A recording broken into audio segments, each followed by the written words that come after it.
Welcome back. When a pattern is interrupted in one life, it doesn't end there. It changes what can continue.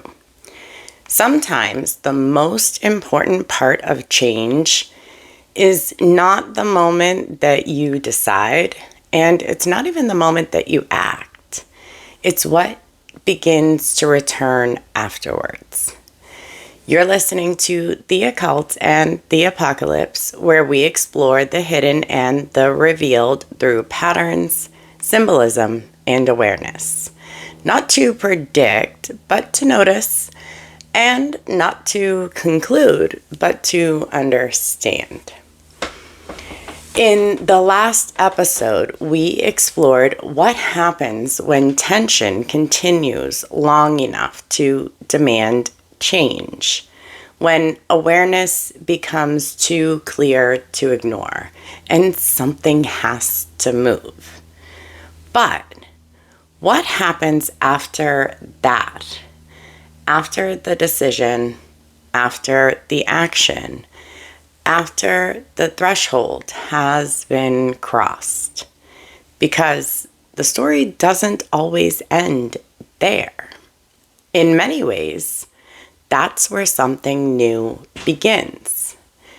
After my ex-husband was served, it didn't all change at once.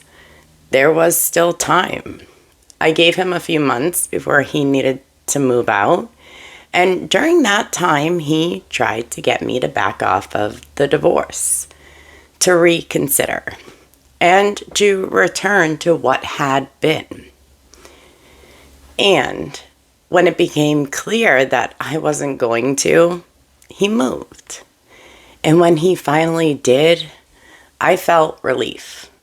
But I also didn't quite know what to do with myself. My life had become smaller. My household had become smaller, simpler. I had to adjust to things that I hadn't thought about before. Very simple things like how much food to make for dinner and what to buy at the store. I stopped buying things just because I knew he liked them. I stopped organizing my life around someone else's preferences. And there was a shift in that. Even financially, I was no longer supporting everything. The house felt different. Not empty, just different. It took us some time to adjust, for me and for my daughter. She was really young, and of course it was difficult for her, but at the same time, she was also relieved. Things had settled down. They were calmer, quieter. There was less tension in the space, and she could feel that. Less unpredictability. Less need to monitor what was happening around us. And as we adjusted, we began noticing something else. We were having more fun. Not because there wasn't loss, and not because nothing had changed, but because the constant stress was gone. We weren't walking on edge. We weren't managing tension all the time. We were just living. That first year, we threw dance parties almost every Friday night. Just the two of us. The music would be playing, we'd be laughing, moving around the house. We were finding a way to get to know this new version of our life. It wasn't perfect, but it was peaceful. And from there, I began rebuilding my identity. Not in a very obvious way, and not all at once, but gradually. I had more attention to give to my children, to my work, to my home, and very importantly, to myself. All of the energy that had once been diverted into managing behavior and managing tension, uncertainty, that was all now available to me. And I found new ways to use it. I could feel the difference because this hadn't been the first time I had experienced this pattern. There had been cheating before. There had been other moments as well. And each time, something had been pulled away from my life to hold it together. Now, the energy was returning, and I could build again. Slowly, very intentionally, and over time. What emerged was a life that felt lighter, more stable, more aligned, more myself.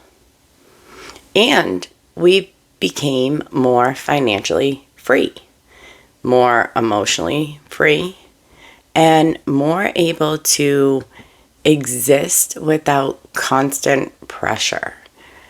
And the gift, looking back, was not just that something ended. It was that something had returned.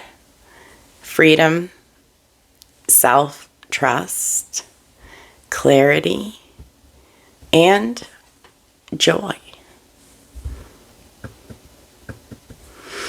The ability to choose differently, the ability to be more like ourselves, the ability to teach my children something different, to show them that love does not have to feel like tension, and that boundaries are allowed, and that peace really matters. And most importantly, that truth can be acted on. And beyond that, I was able to explore parts of myself that I hadn't had space for before. My spirituality, my interests, my preferences, without someone else shaping them, dismissing them, or explaining why they shouldn't matter. And that's when something else becomes clear. When a pattern is interrupted in one life, it does not stay contained to that life. It changes what can continue. It changes what gets modeled, what gets repeated, what gets passed on. For my daughter, that meant growing up in a home that felt calmer, more stable, and more honest. For me, it meant no longer carrying something that was never mine to hold. And on a broader level, this is how collective change begins. Not through one moment, not through a movement, not even through one decision, but through many private moments like this, many households, many individuals quietly choosing something different, interrupting a pattern.